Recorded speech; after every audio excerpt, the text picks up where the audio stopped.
Lokesh red book తమ కుక్క కూడా భయపడదని మాజీ మంత్రి అంబటి రాంబాబు దుయ్యపట్టారు.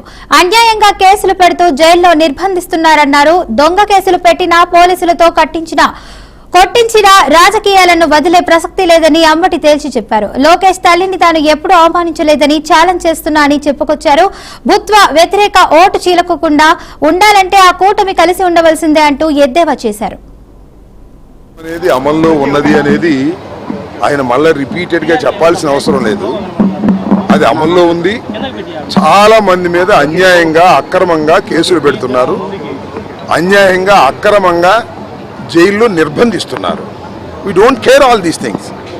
నేను చాలా సందర్భాల్లో చెప్పా, ఈ తిరుపతిలోనే చెప్పా, ముఖ్యంగా లోకేష్ రెడ్ బుక్కి మా కుక్క కూడా భయపడదని.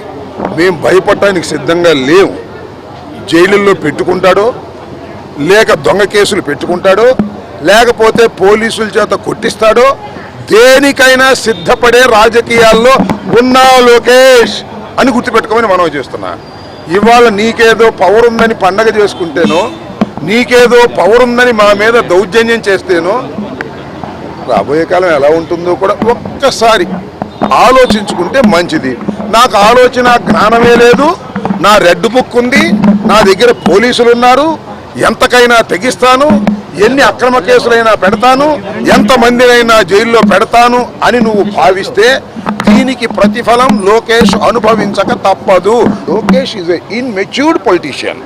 అతనికి కక్ష సాధించటం తప్ప రాష్ట్ర అభివృద్ధి తెలియదు. కక్ష సాధించే క్రమంలోనే అతను తన గొయ్యి తాను తవ్వుకుంటున్నాడని నా అభిప్రాయం. వెనక్కి చూసుకొని ఆలోచించేటటువంటి జ్ఞానం కూడా అతనికి లేదు. అధికార మదంతో ఉన్నాడు. అధికార మదం శాశ్వతంగా ఎవరికి ఉండదు. వాళ్ళు అమ్మను అవమానించింది ఎవరో నాకు తెలియదు ఇంతవరకు. నా మీద కూడా అన్నారుగా శాసనసభలో అవమానించారని. చెప్పమంటున్నా, శాసనసభ రికార్డ్స్ తీసుకురండి, శాసనసభలో చూడండి. వాళ్ళ అమ్మగారిని ఎక్కడో ఎవరో అవమానిస్తే తప్పేది, దాన్ని మేము కాదంటలా. శాసనసభలోనే అంబటి రాంబాబే అవమానించారని బావుడు బావుడుమని ఏడ్చారు. చూపించమంటున్నా నేను.